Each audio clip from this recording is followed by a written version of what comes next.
everyone, so today I wanted to bring to you a really quick first impressions video on two new items that just came in the mail today, and I picked these up at Ulta. They're both palettes. One of them is the Anastasia Self-Made palette, and the other is the Becca Afterglow palette. I'm sorry about the noise, my boyfriend is blow drying his hair right now, so thanks for stopping.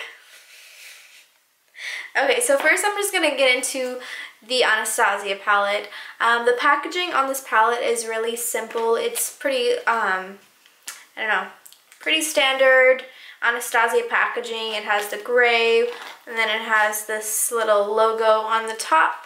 And what is different about this palette is that it retails for $35 as opposed to $30, which her other palettes were. And this one actually has 14 eyeshadows instead of 12, so you do get more for your money. I don't know if I think it's still more expensive, but you do get something for those extra $5, if that makes sense. So I do have this on my eyes right now, and if you want I can make a tutorial using this palette, but I was actually filming it, and then I just thought I would be, well, way more informed if I gave you my first impressions after trying it out as opposed to while I'm trying it out. And I did swatch all of these on my hand, but I wiped it off because, you know, there's 14 shades, and maybe there might be another separate video just for swatches if you want to see that. But overall, I'm in love with this palette. It's a really interesting variety of colors that you can make a lot of different looks with. I'm sure that like some of these colors don't mesh very well together, but it's definitely a very beautiful palette, and it does tend to gravitate towards the purpley and pink side, and then there are a few like this color right here that's a mermaid green shade that kind of don't go along with that. But overall, it's a beautiful palette. Just to give you some standout colors in the palette, this deep purple, and I will swatch them, maybe not swatch, but that is it right here. I'm gonna get so messy swatching them. And that is what it looks like. It's almost like a neon purple color, and it is really beautiful. I do want to say that Anastasia in the past had some issues with coming out with really pretty purple colors because they're little single eyeshadows. I tested out some greens, or sorry, not greens, some blues and some purples, and they didn't have like amazing quality pigmentation to them, but this one actually is pretty good quality. So another standout color to me is this pink champagne color, and that is what it looks like. It is super pretty. I have this on my eyes right now. One thing that I do want to mention is that if you put it, it's really versatile. If you put it on your eyes just on its own, it just looks like glitter on your eyes. But if you get your brush wet with like Fix Plus, it makes your eyeshadow look like it is, I don't even know how to explain it. It's so pretty. It looks like it's liquid gold on your eyes, and it has this like really beautiful rose gold shade. So love that color.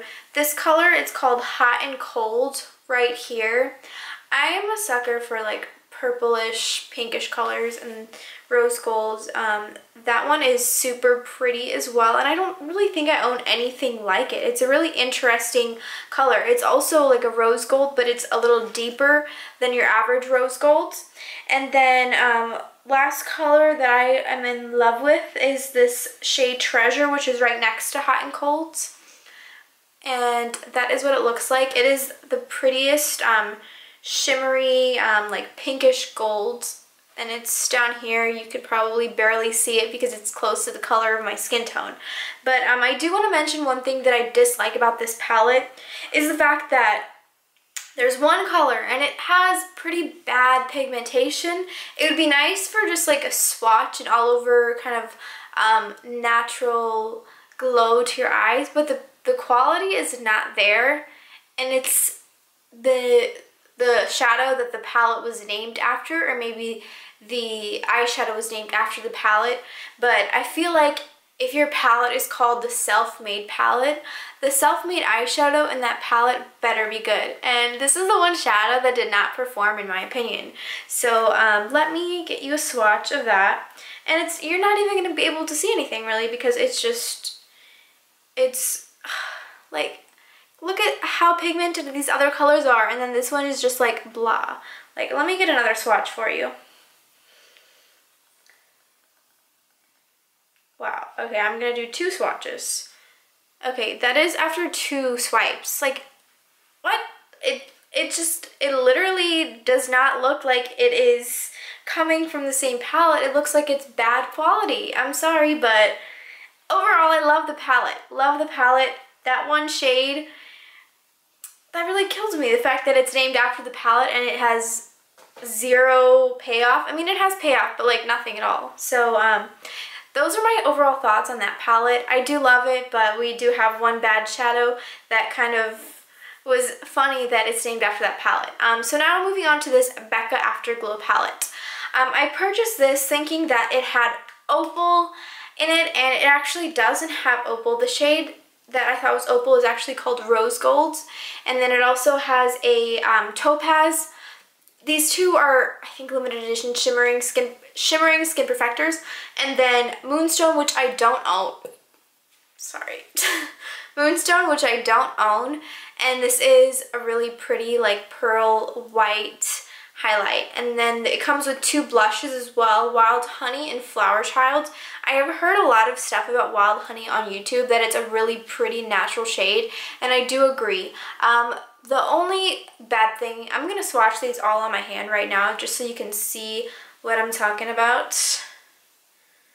So, the only bad thing is that I would thought that I would be getting at least 2 shades that would be highlighters, and I don't know if you can tell here, but this one right here, that is Moonstone. That is definitely going to work as a highlight, but Rose Gold, that's not going to work for me as a highlight. I'm so fair that I actually tried to mix these 2 as a highlight, and it was like really kind of streaky because it's too dark for me. So the thing that I don't like about this is that there's only one color that can be used as a highlight for fair skin.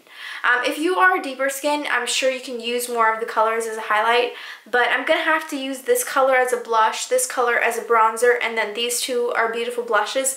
Super, super pigmented. I do look like I have a little bit of a clown face going on right now because I combined the 2 blushes and it was way more pigmented than I expected, like more pigmented than MAC, and I was not expecting it, so I like packed it on and then I was like, whoa, I look like a clown. I even put some powder foundation on top to try to like minimize the color, but it's still super bright. So I love this palette, but it sucks that there's only one color that I can use as a highlighter, and I bought this thinking it's a highlighter palette, but there's 1 highlighter and 4 blushes. So I do like this palette, but it's not the best for fair skin. I would say if you are fair, I would go for the Sephora exclusive, which is called Champagne Glow, I think. That's the name of the palette, and this one is called Afterglow. So that is my final thought on this. On the plus side though, the price of this is $39, and I think it's the same as one of those shimmering skin perfectors, so you really get 5 things to try out for the price of 1. So I'm going to be keeping this because I will be using it, but it's not super versatile for fair skin. Okay, so those are my final thoughts, just a quick first impression. If you want to see any videos on how I did this look, I did use both of these palettes today, but just let me know and comment, rate, subscribe. Let me know if there's anything else you'd like me to post, and thank you so much for watching. Have a good day. Bye.